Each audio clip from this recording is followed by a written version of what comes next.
There were some powerful speeches at the Republican convention last night. We're going to hear portions of them from Governor Christie and from two of Donald Trump's children. I'm Randall Terry. This is Voice of Resistance.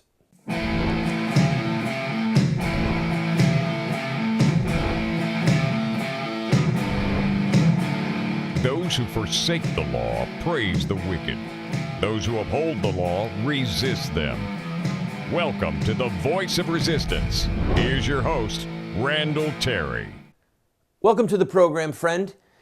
I have to admit, the GOP appears to be firing on all cylinders, at least the convention is.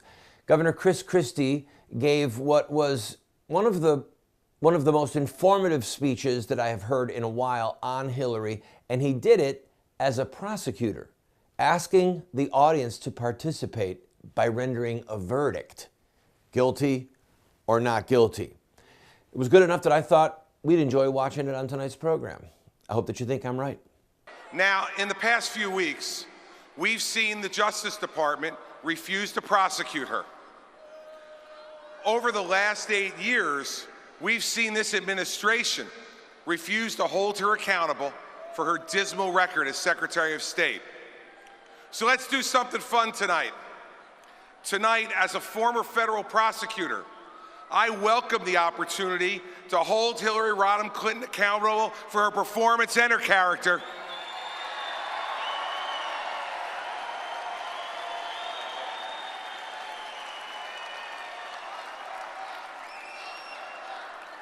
Now,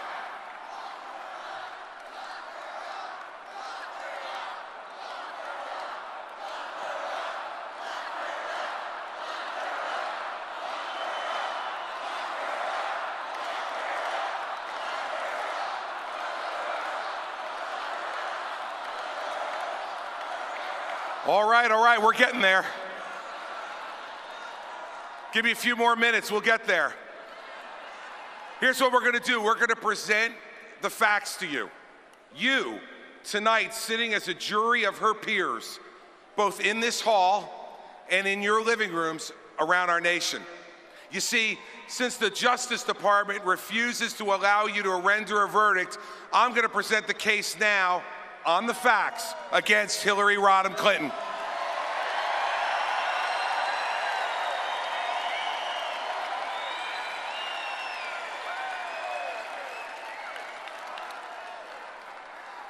Now, she was America's chief diplomat.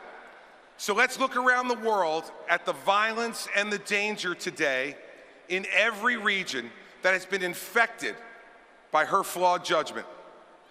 But I'm going to be specific so that you can render your verdict tonight on the basis of the facts. Let's go to North Africa. She was the chief engineer of the disastrous overthrow of Gaddafi in Libya. Libya today, after Hillary Clinton's grand strategy, their economy's in ruins, there's death and violence on the streets, and ISIS is now dominating that country. So I'm going to ask you this. Hillary Clinton, as a failure for ruining Libya and creating a nest for terrorist activity by ISIS, answer me now, is she guilty or not guilty? In Nigeria, Hillary Clinton amazingly fought for 2 years to keep an al-Qaeda affiliate off of the terrorist watch list. Now, what happened because of this reckless action by the candidate who is the self-proclaimed champion of women all around the world? These al-Qaeda terrorists abducted hundreds of innocent young women 2 years ago. These schoolgirls are still missing today. And what was the solution from the Obama-Clinton team? A hashtag campaign. So now let's figure it out. Let's decide. Hillary Clinton, as an apologist for an al-Qaeda affiliate in Nigeria, resulting in the capture of innocent young women, is she guilty or not guilty? See, she fights for the wrong people. She never fights for us. She doesn't get the real threats that America faces. So now let's go to China. In China, Hillary Clinton praised the Chinese government for buying our debt to finance Barack Obama's bloated stimulus plan. She was so desperate for Chinese cash, she promised to oppose the Buy American provision in the stimulus bill in exchange for the cash to finance a huge expansion of federal government spending. So, Hillary Clinton, putting big government spending financed by the Chinese ahead of good-paying jobs for middle-class Americans, is she guilty or not guilty? Let's go to Syria. In Syria, imagine this. Imagine this. She called President Assad a reformer. She called Assad a different kind of leader. There's now 400,000 dead. Think about that. 400,000 dead at the hands of the man that Hillary defended. So we must ask this question. Hillary Clinton, as an awful judge of the character of a dictator and butcher in the Middle East, is she guilty or not guilty?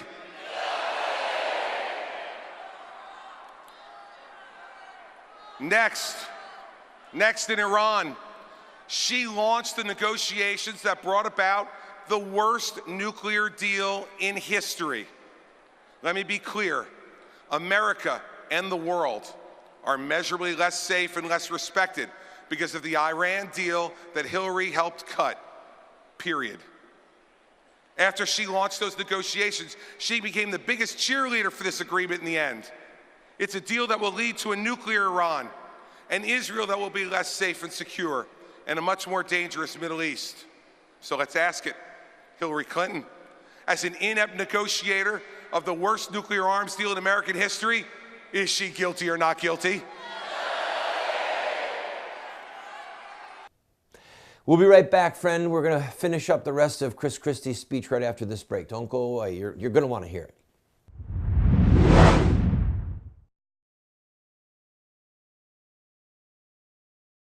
If you own a business and would like to advertise on our program, please contact us.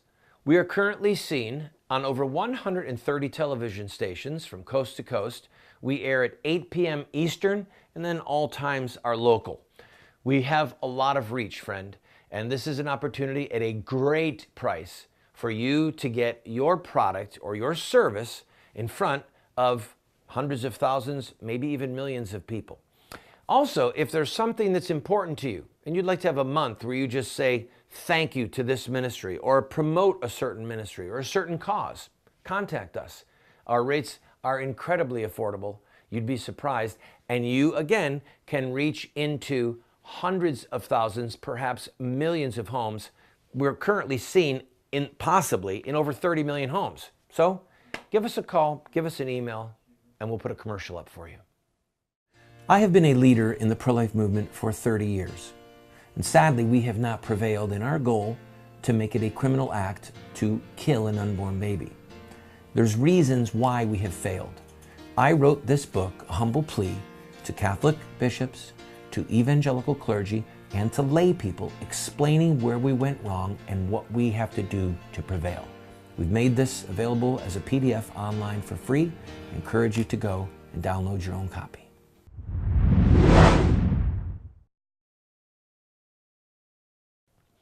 Welcome back, friend. If you just joined me, I'm Randall Terry. This is the Voice of Resistance, and we are watching excerpts of Governor Chris Christie's speech last night at the Republican convention. Later on in the program, we're going to hear from two of Donald Trump's children, Tiffany and Donald Jr. You're not going to want to miss either of those. I'm saving the best for last. But let's continue with Governor Chris Christie right now. Next. Oh, believe me, we're not done yet. The indictment is hardly complete. Next, let's go to Russia. She went to the Kremlin on her very first visit and gave them that stupid, symbolic reset button. You know what I think that button should have read? It should have read delete. You know, she's very good at that, by the way.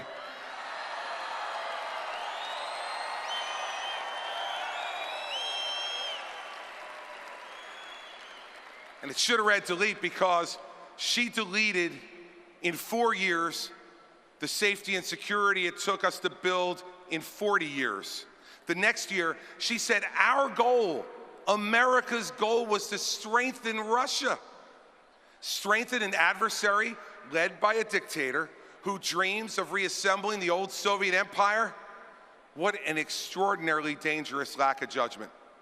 So once again, we need to ask, as a flawed evaluator of dictators and failed strategist who has permitted Russia back in as a major player in the Middle East, is Hillary Clinton guilty or not guilty?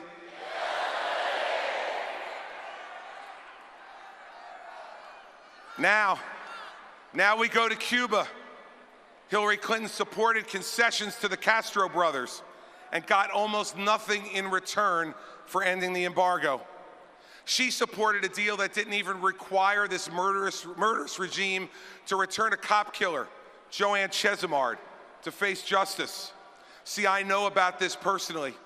Joanne Chesimard murdered a New Jersey state trooper in cold blood, fled to Cuba, and lives there under Cuban protection to this very day. I want to ask you, how could someone live with their own conscience when you reward a domestic terrorist with continued safety and at the same time betray the family of a fallen police officer waiting for decades for justice for his murder? So let's ask the question. Hillary Clinton, as a coddler of the brutal Castro brothers and betrayer of the family of fallen state trooper Werner Foster and his family, is she guilty or not guilty?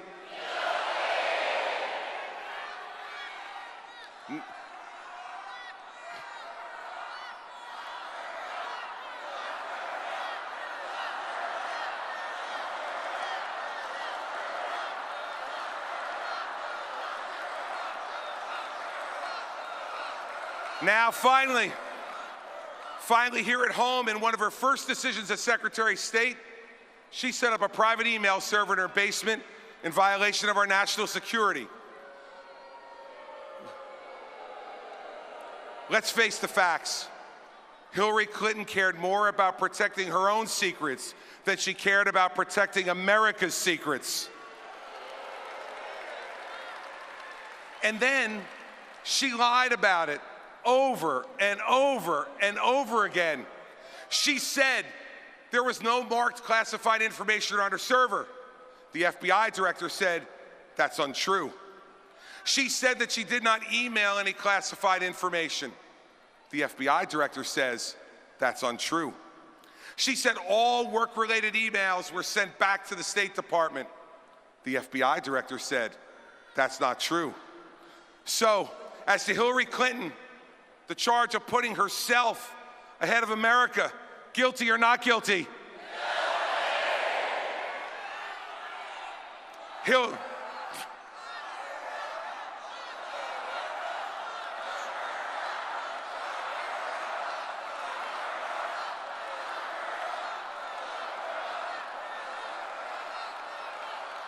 I got another question for you. As to Hillary Clinton lying to the American people about her selfish, awful judgment in making our secrets vulnerable, what's your verdict? Guilty or not guilty? Now, time after time, the facts, and just the facts, lead you to the same verdict, both around the world and here at home. In Libya and Nigeria, guilty. In China and Syria, in Iran and Russia and Cuba, and here at home for risking America's secrets to keep her own and lying to cover it all up. Her focus group tested persona with no genuineness to be found is a sham, meant to obscure all the facts and leave you able to vote for her. We cannot promote someone to commander-in-chief who has made the world a more violent and dangerous place with every bad judgment she's made. We cannot make the chief law enforcement officer of the United States someone who has risked America's secrets and lied to the American people about it day after day after day. Here it is, everybody. We didn't disqualify Hillary Clinton to be president of the United States. The facts of her life and career disqualify her.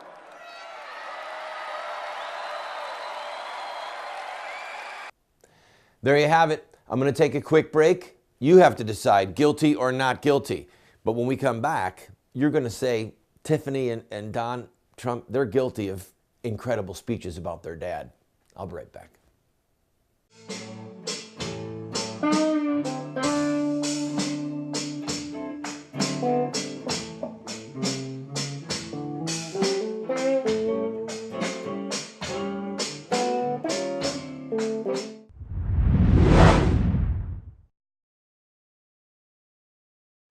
Friend, this program is supported by friends like you who believe in what we are doing. We run a very tight ship. Thankfully, we are on over 130 stations across the country, having tremendous impact. We get emails every day. We get letters in the mail, not every day, but almost every day. We hear from people who love what we're doing. What people don't understand is that it's sort of expensive to produce a television show like this. It doesn't require earth-shattering funds, but it does require financial help. So I am asking you, if you enjoy this program, throw us a $10 or a $20 bill every once in a while, or even a $50 or a $100 check. You see the address there on the screen. Your gifts are not tax deductible, by the way, because we want to be able to say what we want to say regarding politics without the IRS telling us no. So if you like the program, I ask for your support.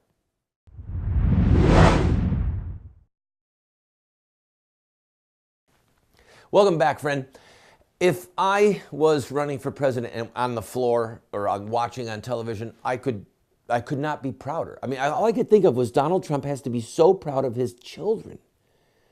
He just has to be. Last night, and it speaks volumes about him as a man. So what I want to do is just play clips from Tiffany first and then from Don Jr. So here's, without any further ado, here's Tiffany. His desire for excellence is contagious. He possesses a unique gift for bringing that trait out in others, starting with those closest to him. He's always helped me be the best version of myself. By encouragement and by example, he motivates me to work my hardest and to always stay true to who I am and what I believe. That's what he does. He draws out the talent and drive in people so that they can achieve their full potential. That's a great quality to have in a father, and better yet, in the President of the United States.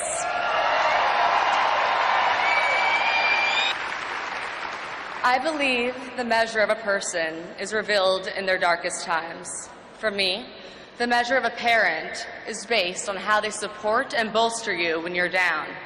A few years ago, someone very dear to me passed away, and the first call I got, as I knew I would, came from my father. Without his unwavering support and care for me during such a challenging time, I don't know how I would have made it through. As far too many know, it is the small, loving acts that help an enormous amount in times of grief. My father is good with advice, as you might guess, but he keeps it short, and the takeaway is usually the same: to help us find our own way and our own gifts. If you do what you love, hold nothing back, and never let fear of failure get in the way, then you pretty much figured out the Trump formula.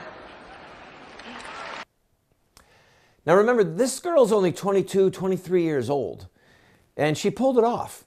So here's Don. To this day, many of the top executives in our company are individuals that started out in positions that were blue collar, but he saw something in them and he pushed them to succeed.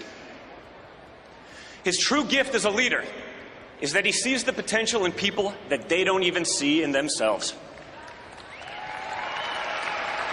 The potential that other executives would overlook because their resumes don't include the names of fancy colleges and degrees.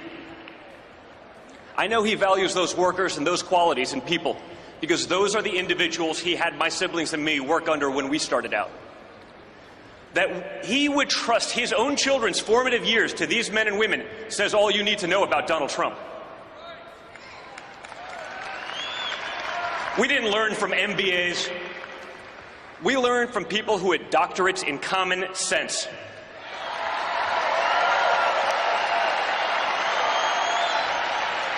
Guys like Vinny Stelio, who taught us how to drive heavy equipment, operate tractors and chainsaws, who worked his way through the ranks to become a trusted advisor of my father.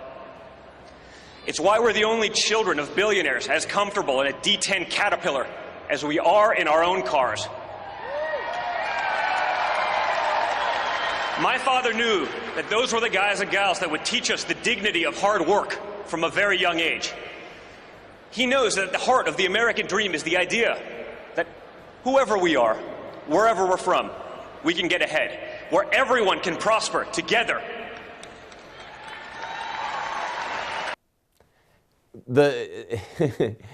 Just wait till you hear what he has to say next. Come back with me after this break. We'll finish the last segment listening to Don Jr.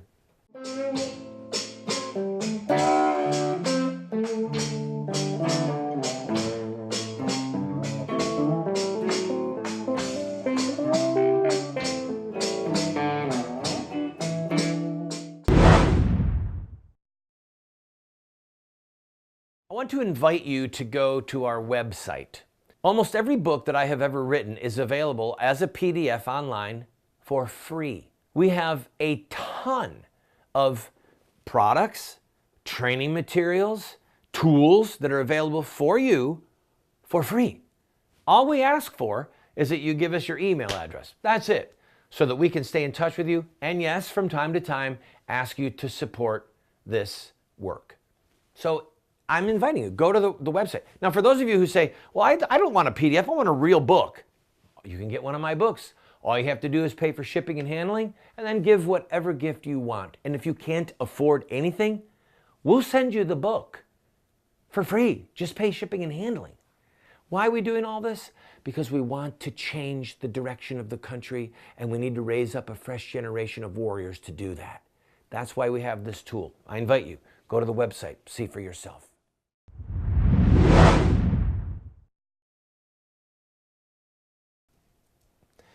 And here it is, friends, another portion of the speech of Donald Trump Jr.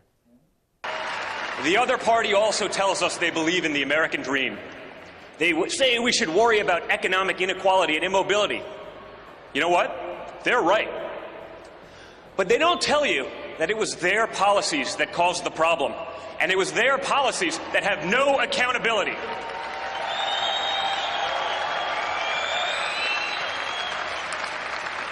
They gave us the worst immigration system in the world, one that imports immobility, one that drives down employment and wages for Hispanic Americans, for African Americans, and for everyone. An immigration system that favors illegals over those trying to go through the process legally.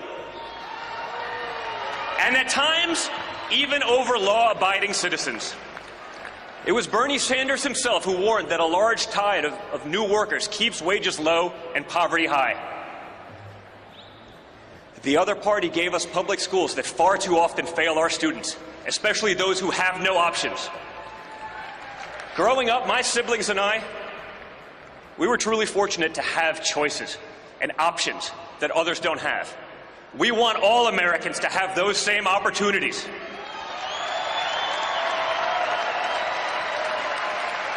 Our schools used to be an elevator to the middle class.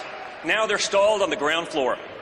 They're like Soviet-era department stores that are run for the benefit of the clerks and not the customers, for the teachers and the administrators and not the students.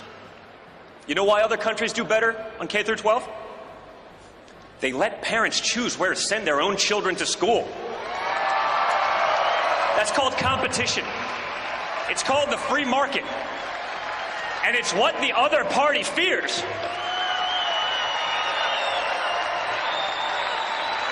They fear it because they're more concerned about protecting the jobs of tenured teachers than serving the students in desperate need of a good education. I hope you can see why Donald Trump is proud of his kids, and I want to say, his children speak volumes about what he might be able to do as the President of the United States. We'll see you tomorrow.